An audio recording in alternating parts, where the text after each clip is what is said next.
Hey again, everybody. This is Mark Mosgrove at Project Woo Woo. I'm here with my co host, Tim Anders.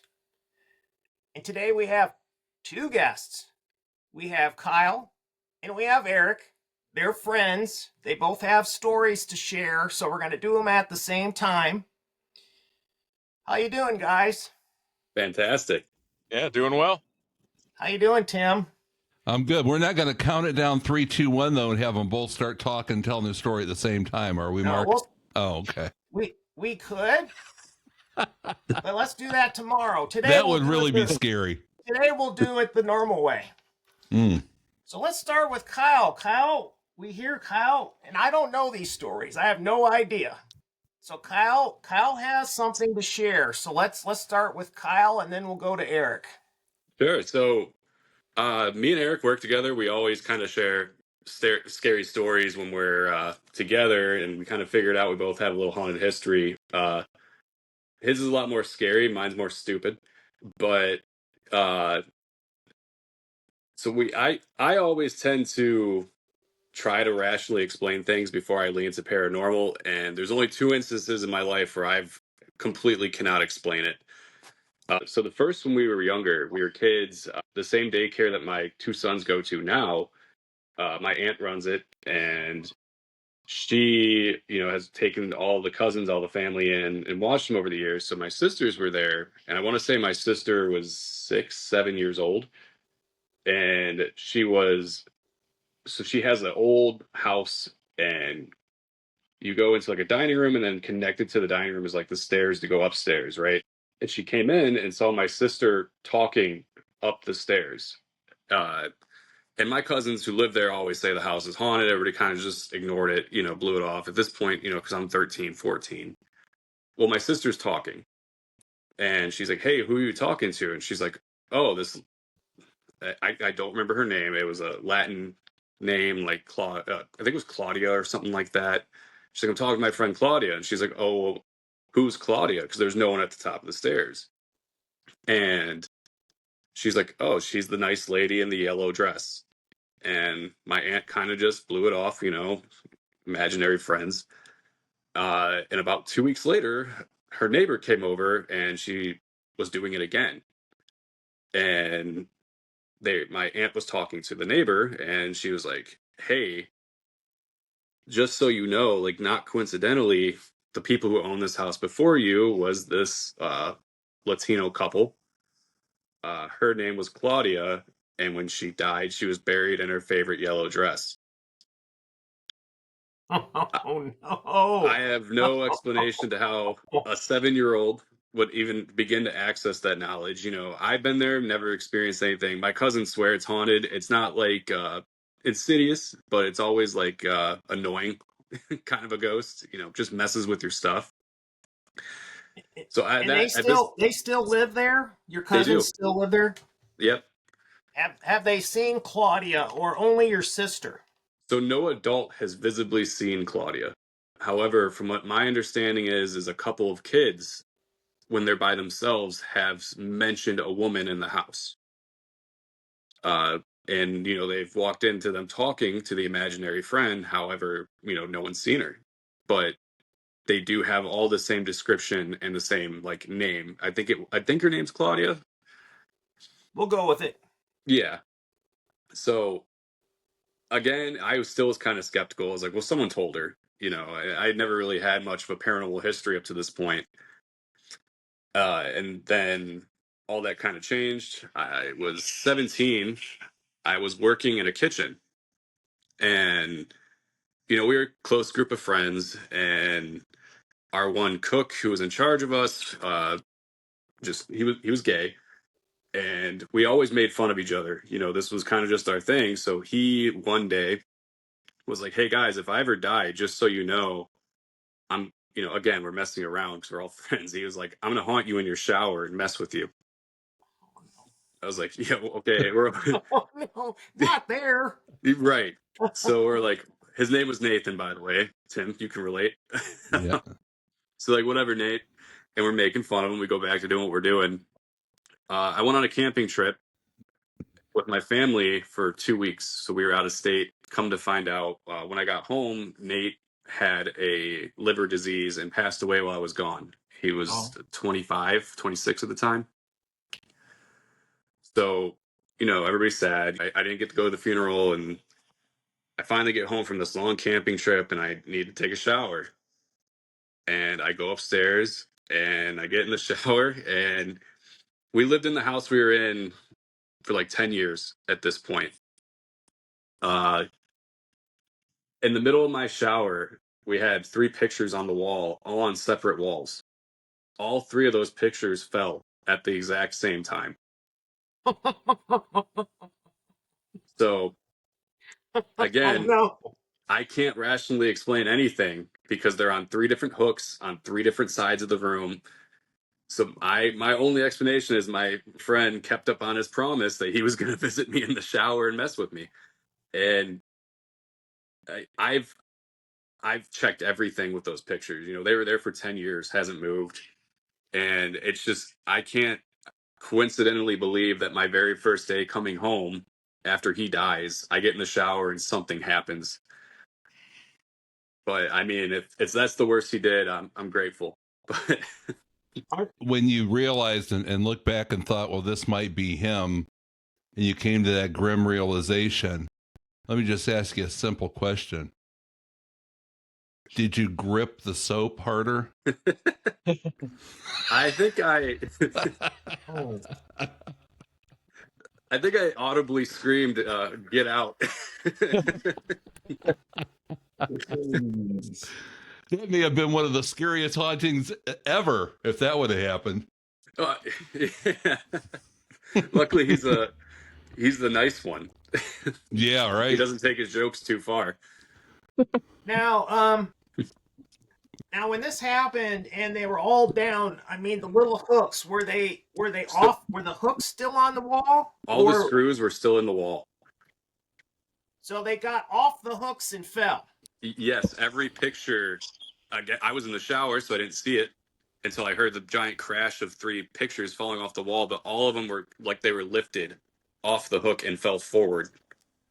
So they're not like a house shifting. Unless I shifted the whole bathroom upside down, you can't explain it. If it had been something like a loud vehicle or something outside, a big boom, you would have heard it and felt it in the shower. Yeah, I grew up in the country too, kind of like where Tim's at, so it's a long way up the driveway. So even a loud boom would have to be it's house shaking for something like that to happen. I am pleased to say we did a little exorcism and I got my privacy back in the bathroom. So when it happened, were you concerned? Were you concerned that it was going to be a repeat thing? Yeah. And I called all my friends who worked with him because he made 3 of us that same promise, and nobody had that experience. But my one friend did mention, like, this was like a year. We had this conversation a year before he passed, and he said he was in the bathroom, taking his shower, and he just got like the sense that someone was with him, someone was watching him, and he had the same thought I did. It was like, damn it, Nate came back from the grave and he's haunting me in the bathroom. Wow. What was on the pictures that fell? Please tell me it wasn't the Chippendales. I think there was a picture of New York. Okay. And live, laugh, love, probably. Yeah. I didn't get the decorate at the time. So it wasn't what was on the pictures. It was just that they just fell. They jumped right off the hooks, right? Or the screws. Was those 3 pictures the only pictures and all 3 fell, or were there other things on the wall? Those were 3 like wall decorations. All the wall decorations fell. Like the towels were still there. He didn't respectful enough not to trash my whole bathroom. But I think it was a sign just to let me know he was there. And he kept on his promise and that he was going to haunt me in the gayest way possible in his words. Wow. So you mentioned about an exorcism. I mean, was it kind of like just something you said, hey, leave now, or did you actually bring someone in? No. It was nothing I can probably repeat on air, but I politely told him to leave and he abided. nothing ever anywhere close to that ever happening again. I hope not. So that's that's the exorcism. You told him to get the flock out of there. Close enough, yeah. I told him I'm going to start bringing in TVs and put on football and the 6 packs of beers. Kyle has never gone to the shower without swim trunks since. Yeah. No, he has to. Just like high school gym class, right, Kyle? Yeah. No, he has to have a partner come in with him at all times.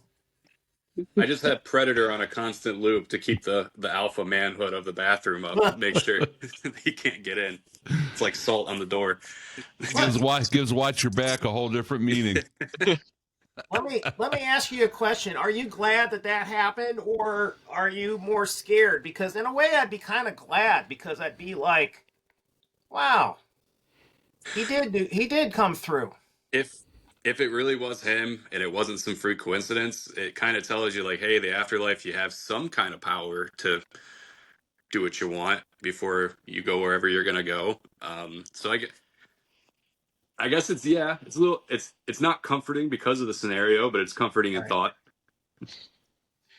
Now, your first story with we'll go with Claudia in the yellow dress. Are you envious that your sister saw her and not you? Would you have wished? You wish to not ever seen her, and you're glad you didn't? Yeah. I really don't want to see a ghost if I don't have to, Sure. And I think that would be creepy, knowing, like, because she's older now, and obviously she doesn't remember it too much. But like, hey, that person you were talking to in full conversation was dead. Like that'd be a creepy thought to, Sure.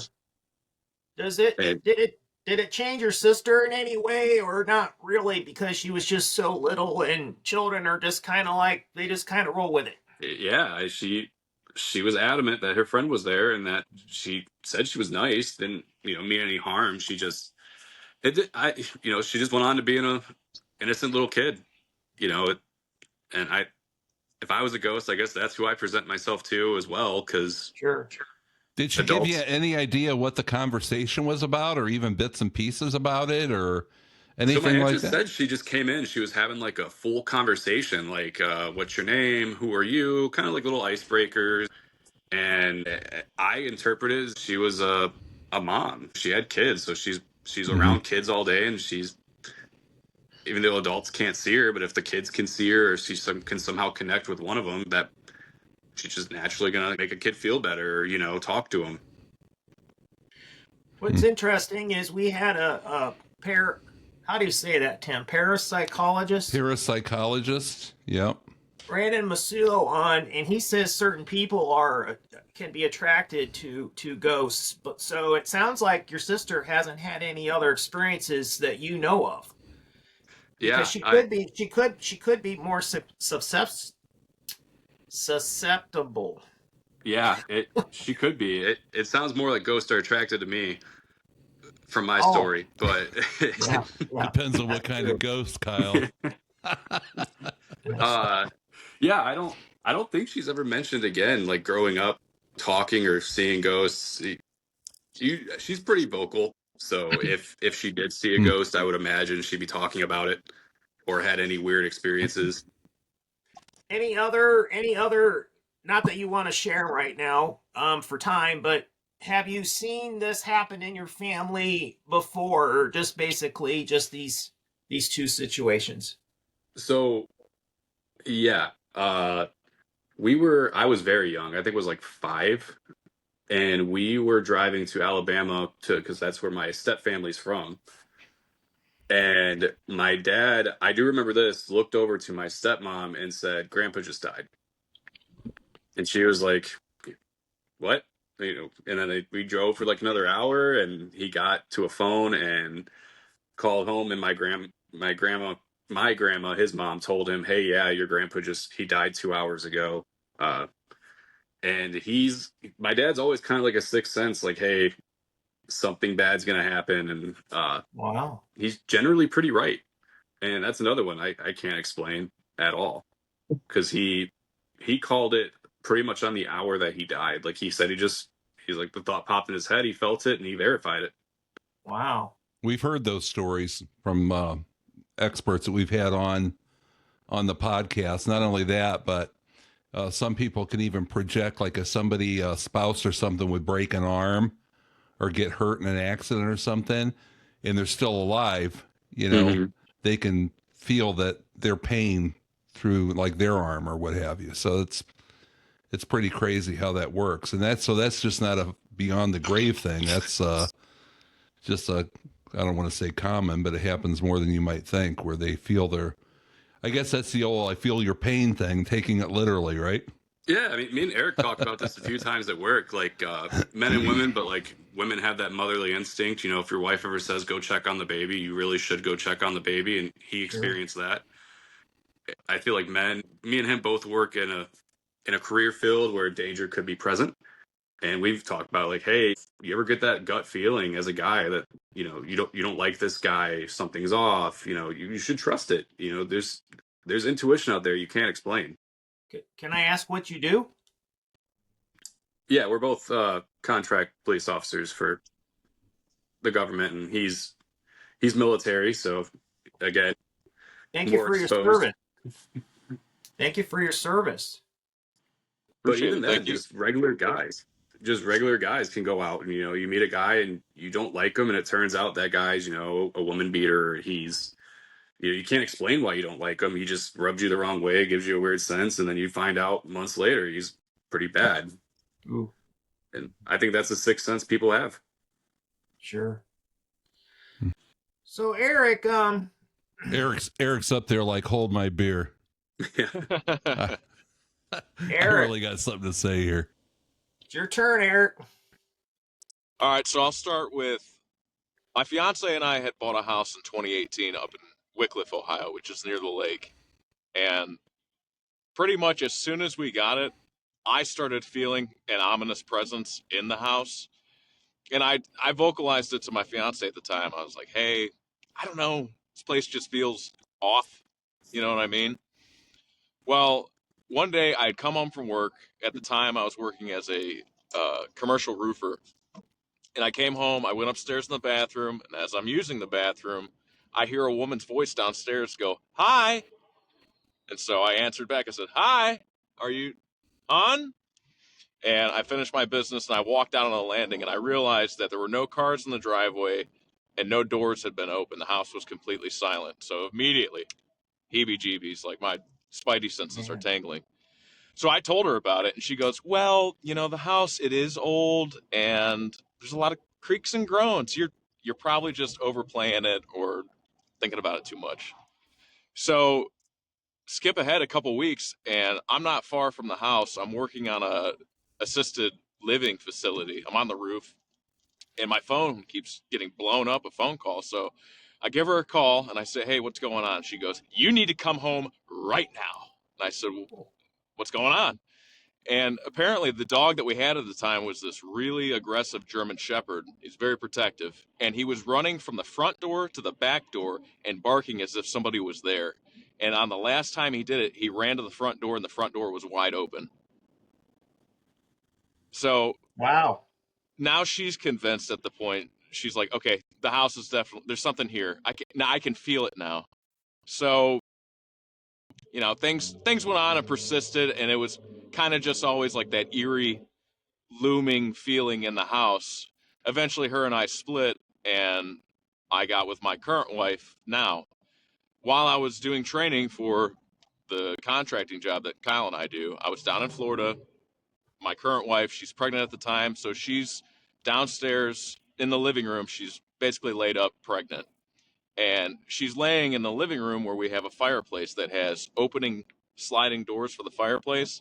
And as we're talking now, one of the doors on the fireplace opens and closes.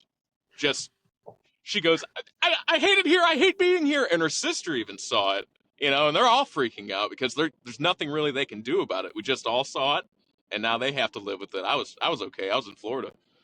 But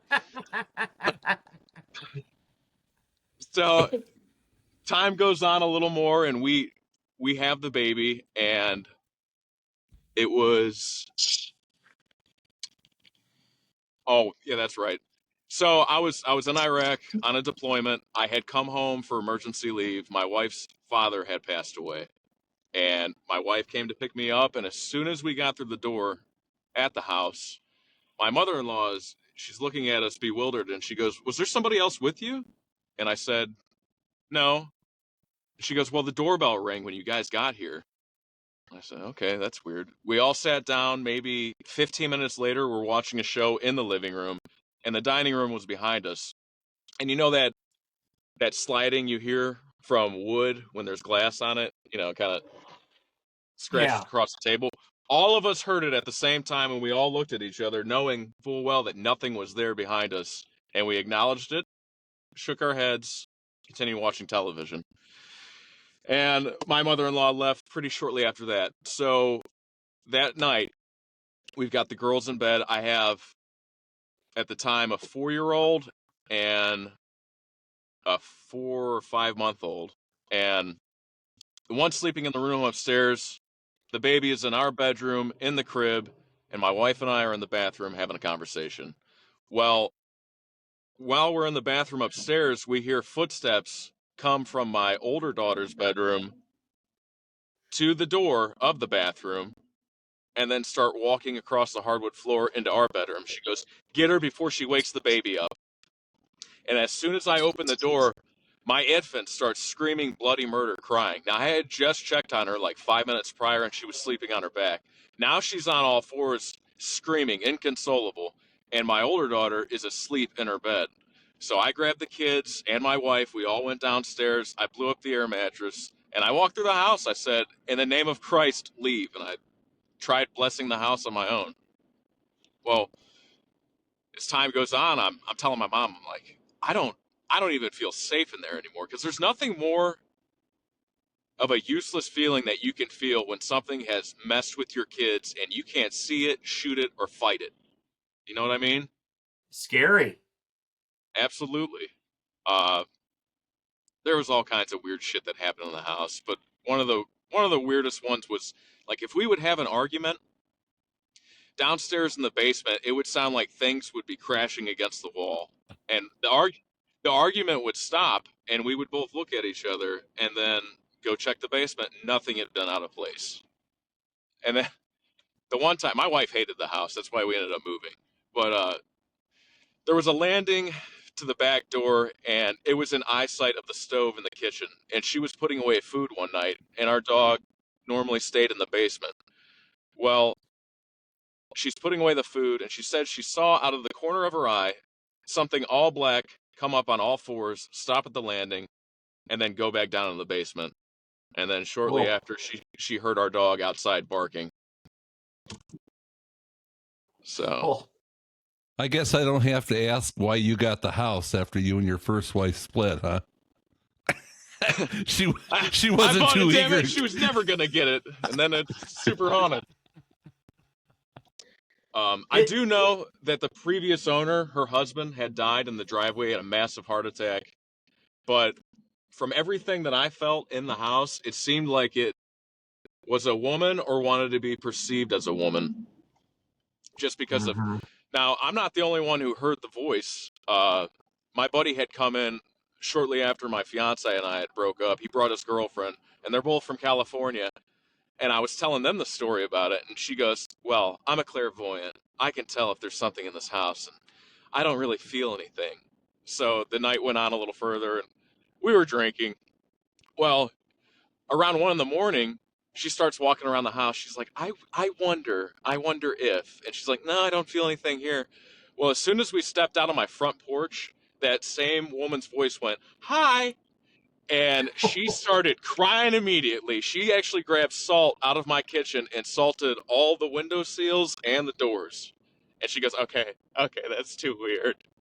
And that same couple came in for my wedding, and at the time we were still living in the house, and we'd all shared the stories about all the creepy shit that happened. And I was like, "All right, that's it. We're gonna join hands. We're gonna have a seance." And I said, "In the name of Jesus, leave this house." And as soon as I did, something smacked a wall. Okay. Really? And yeah, hand to God, I did it again, and it got even louder. And at that point, my wife looked at me and she goes, "No more. We're going to bed. We're all going to bed." And that was it. There were other instances, but those are the big, like, yeah, this place is Sounds like you definitely did it like haunted. Ernest Angley. Oh, evil spirits, come out. I wanted to. I wanted to exorcise the demons. Get the hell out. Say baby. How old was the house? The house was built in 1940, so it wasn't Okay. too old, but it was old enough to have whatever was there to have been there a while. Did you ever get a sense of how many people had lived in the house before, like previous owners? I mean, was it like every 2 years somebody moved, or was there a family that had lived there for a long time, or don't you know? So what I do know is my next door neighbor was an elderly woman, and she told me that there was a family of Italians that lived there before the woman and the man who I ended up buying the house from lived there. So the house only changed hands 3 or 4 times, but she doesn't know what happened to that Italian family or what really became of them. But that they had moved in the 70s, and then I think the house sat vacant until like the early 80s. Really? Yeah, and then like I said, the people that I bought it from, the husband had a massive heart attack in 2008, and the wife, she had moved to Colorado or somewhere out west. She didn't want a part of it. So the husband had passed then, right? Or did he make it through? Did he survive? He passed. Okay. It was a huge heart attack, I guess, a widowmaker, and he dropped right where he stood when it happened. How long ago did you move? We moved in 2023, so that story about my daughter being flipped over when I went to check on her, that happened in April of 2023 because I was home on emergency leave. I'm just curious. I'm not trying to get you in trouble, but do you have to disclose that your house is haunted when you put it up for sale? I don't think anybody does, do they? I think you have to disclose that there was a death on the property because I was told that by my realtor. She said, "Hey, just so you're aware, somebody did die here."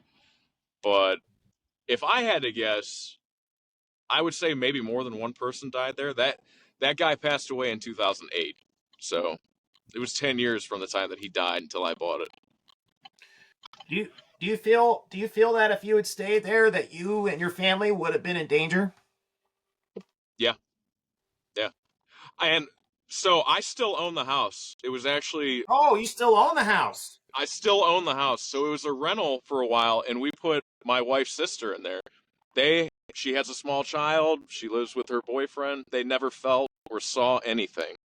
Everybody else has experienced something in the house. So I don't know if it's us particularly or they're just, oblivious to it.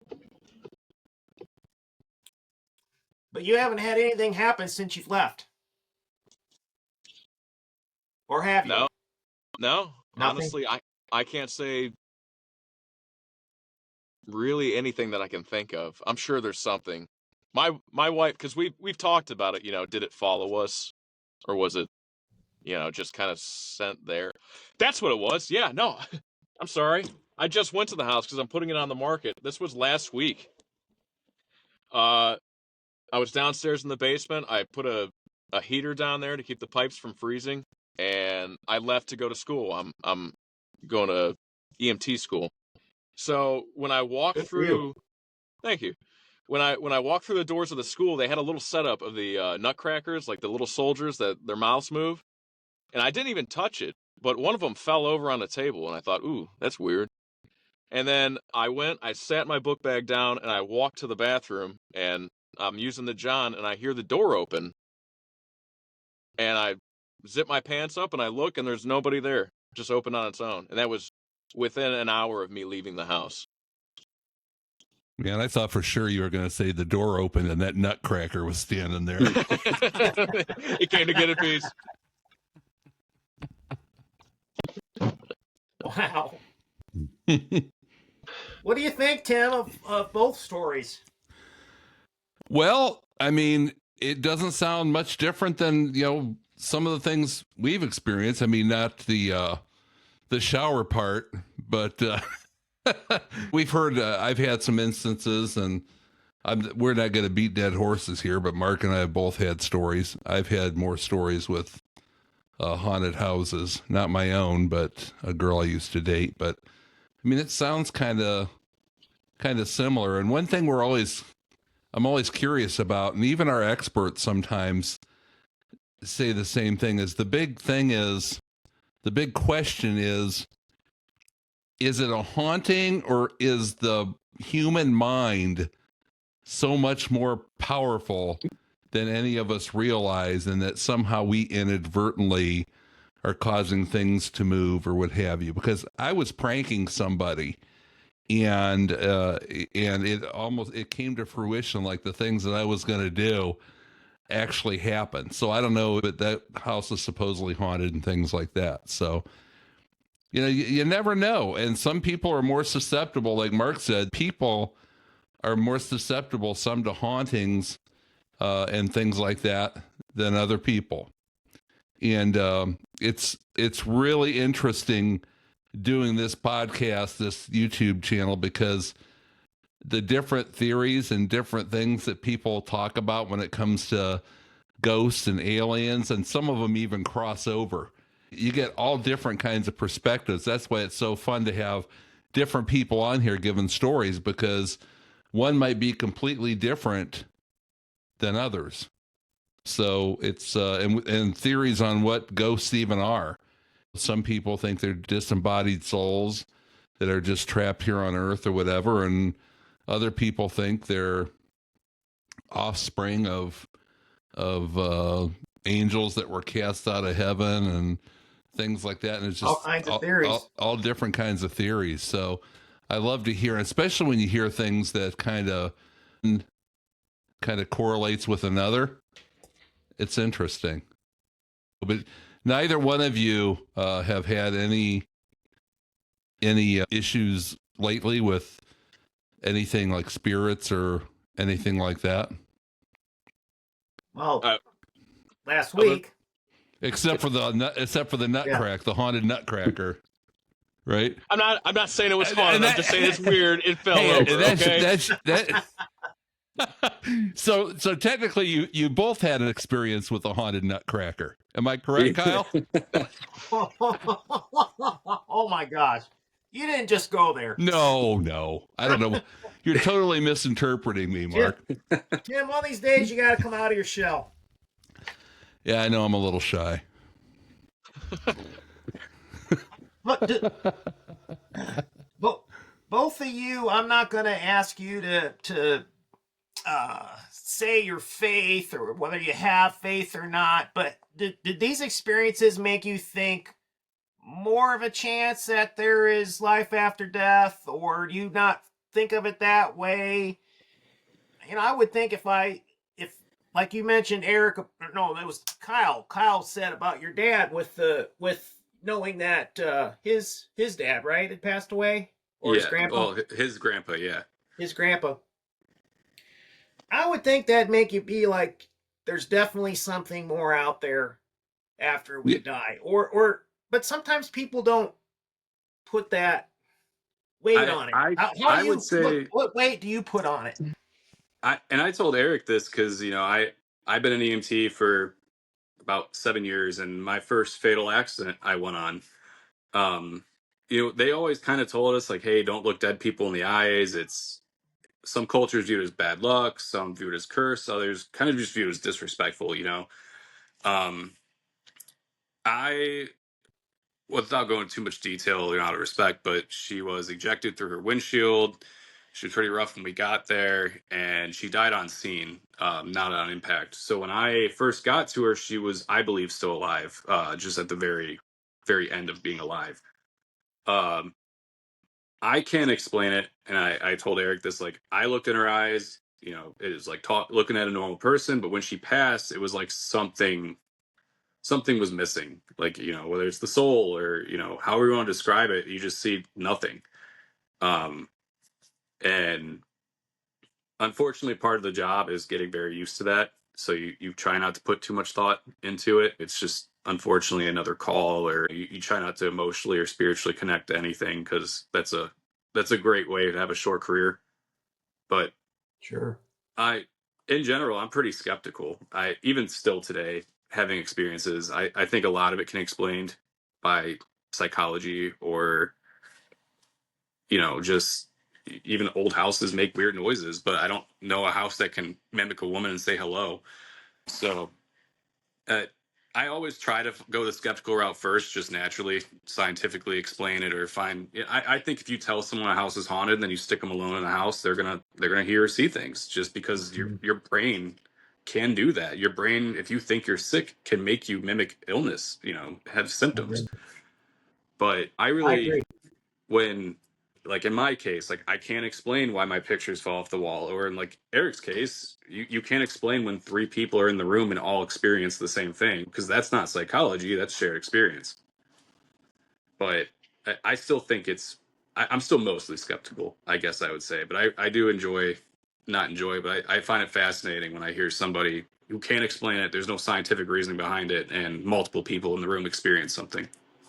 Yeah, there is a difference too. There are shared experiences, and then there are cases when people are in the same room looking in the same direction at the same thing, and one person sees and hears something and the other person doesn't. Mm-hmm. But Erik, we actually had an expert on here, the parapsychologist, and these guys go looking for ghosts. I mean, I don't think I'm going to grab a Ouija board and jump up into an attic. And this guy actually studied in Scotland, you know, right in the center, man. I told him, like, you mean where the kings carry their heads around on a silver platter? Right. But he went to school, I think it was Edinburgh, a very prestigious school, though, but he actually studied parapsychology over there. And then he would go on these ghost hunts and things like that. And he was in like some kind of bog out there that was supposed to be one of the most haunted places in the world. Went out there in the middle of the night and saw nothing. But he did say he was in a basement somewhere. Was it locally, Mark? Yeah, it was Ohio. local. And he said he was in a basement, and he actually had a woman whisper hello in his ear. Like, and not only could he hear it, but he could feel her breath on his ear. So, you know, that's, you're not alone, Erik. Women just love to come up. Female ghosts just evidently love to come up and tell young, good-looking guys hello for some reason. That's why I've never heard it. I said young, good-looking guys. I kind of wonder, are people better for it having these stories, or would both of you wish that you had not had those stories, or are you glad that you do? I wasn't too personally tormented, just one time. Mm-hmm. But like I said, maybe it validates something. So I guess I can appreciate it. Not really the scenario, but the given, I could appreciate it. But I wasn't tormented, and it wasn't going after my kids either. So I would feel horrible if I couldn't protect my kids from something. Yeah, Erik, your story with getting into the children and that sort of thing. I mean, that is messed up stuff. So Erik, just let me get this straight before you answer that question.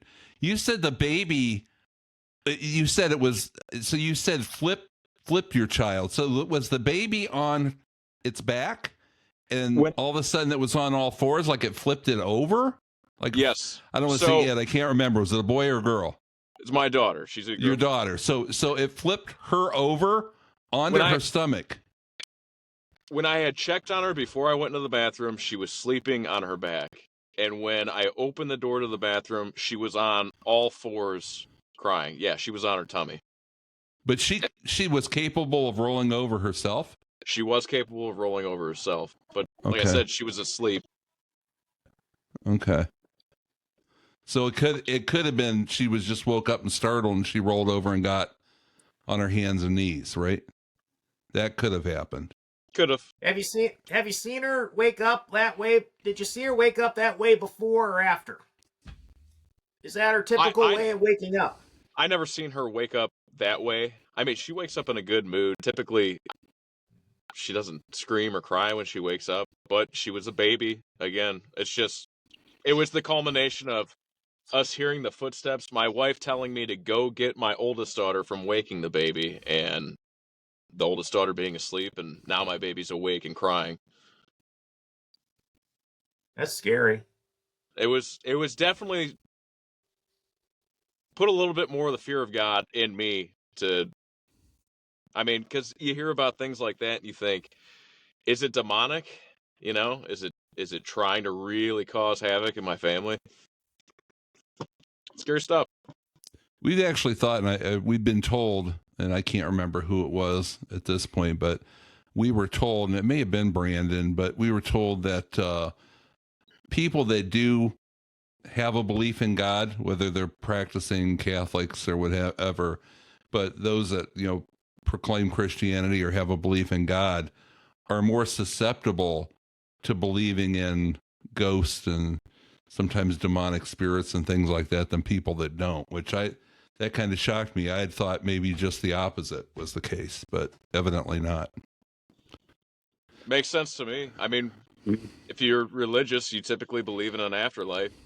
I just can't get behind the idea that when our bodies are in the earth, it's completely done. There's no more transfer of energy. That's Sure. just my thought.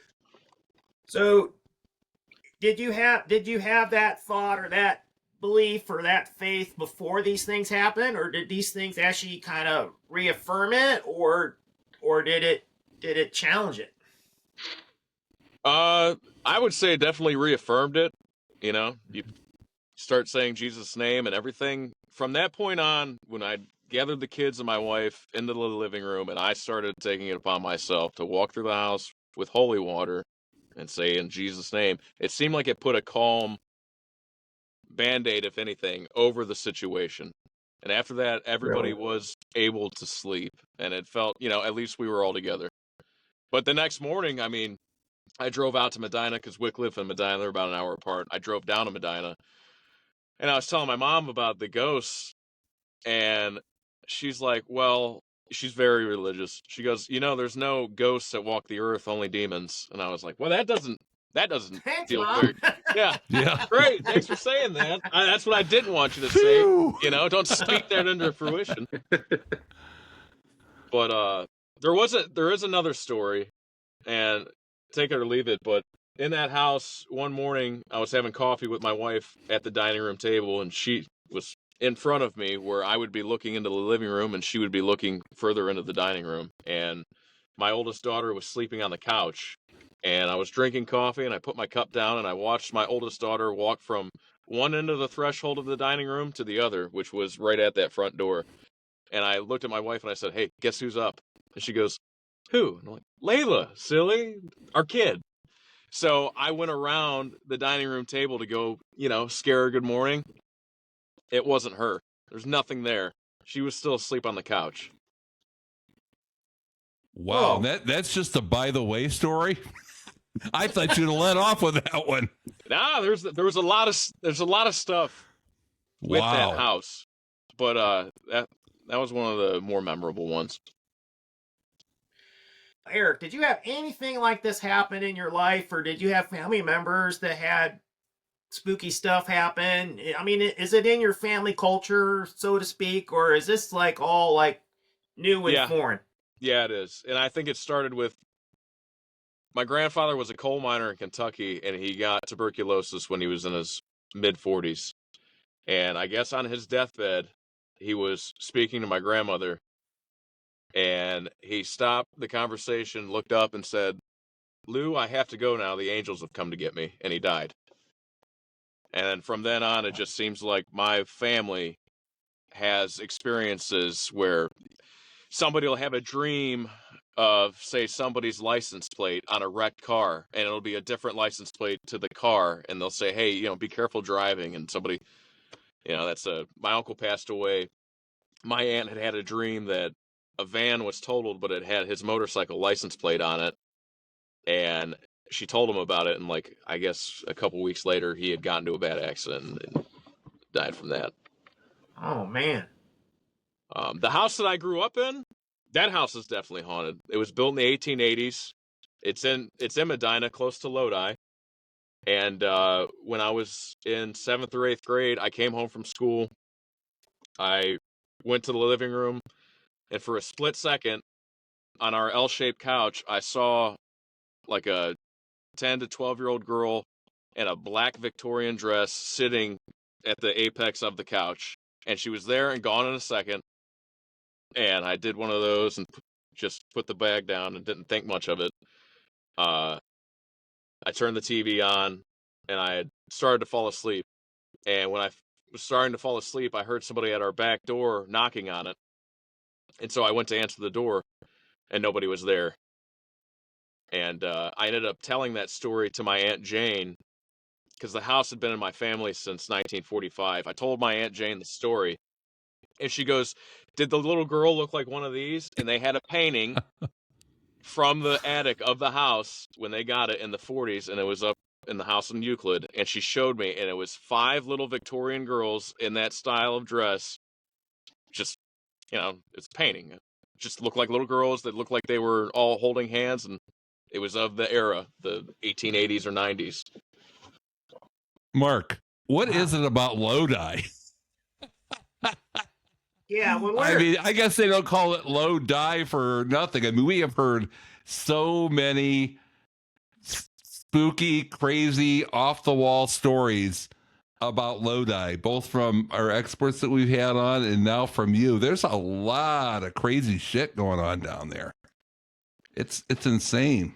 Yeah, and that's my stomping grounds. I grew up in Lafayette Township between Medina and Lodi, so I probably even know the house that you were in. Maybe off the record. Tell me off the record, because we don't want to have people going visiting people's houses. You got it. Well, we'll tell you. We won't repeat it because we've had it on a previous episode, but remind us, and we'll tell you about the giant bones and all that kind of stuff, the different things that are going on down there. In Lodi. In Lodi, believe it or not. It's some crazy stuff. You can't be too skeptical, I guess. Yeah, it's pretty crazy stuff. We try not to just focus. I mean, this podcast or YouTube channel, it goes on. Anybody can access it anywhere in the world, pretty much, So it's not a local channel.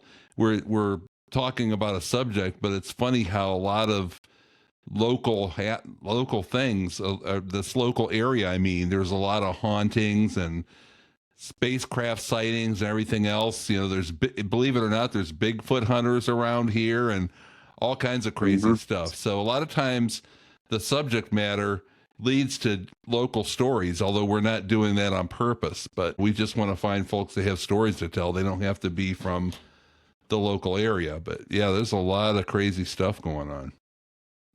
Do you think, Tim and gentlemen, do you think that this particular area, since we're getting all these stories about the area, is it something that there's more to the area, or is this stuff going on everywhere?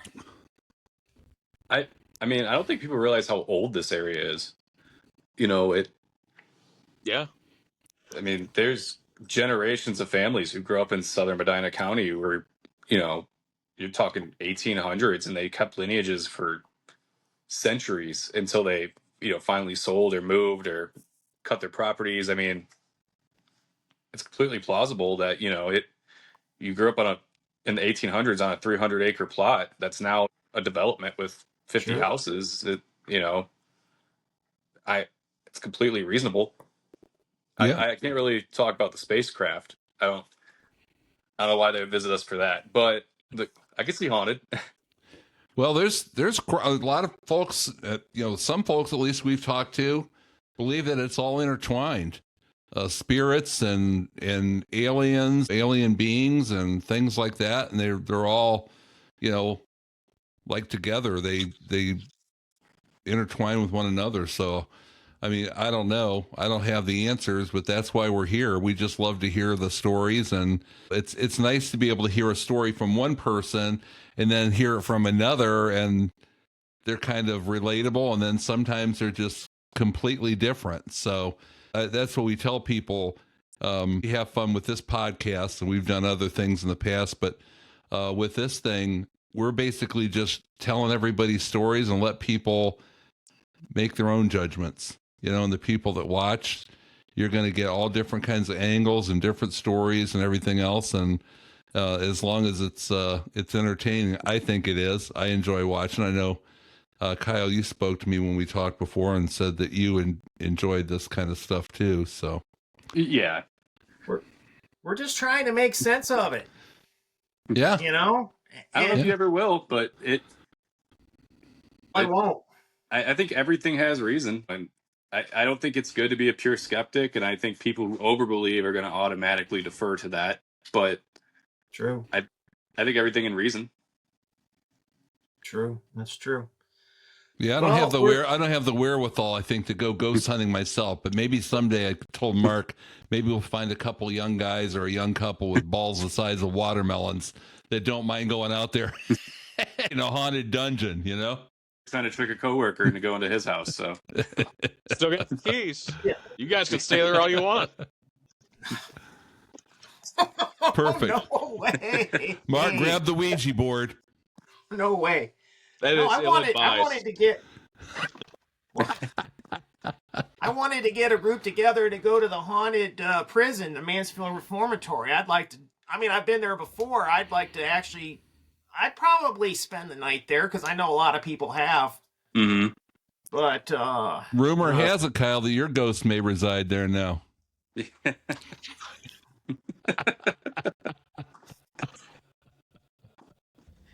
Okay, so we're running out of time here. So is there any last words that each of you want to say, and then I'll wrap up?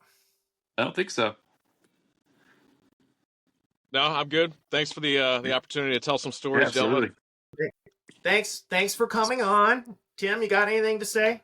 No, I want to thank you guys for coming on. It was good to Yes. finally get a chance to talk to you. Erik, I like your that's not a real car, right? That's a simulator that you've been in, because Yeah. we want you to be careful out there. It's not a simulator. It's actually a spaceship.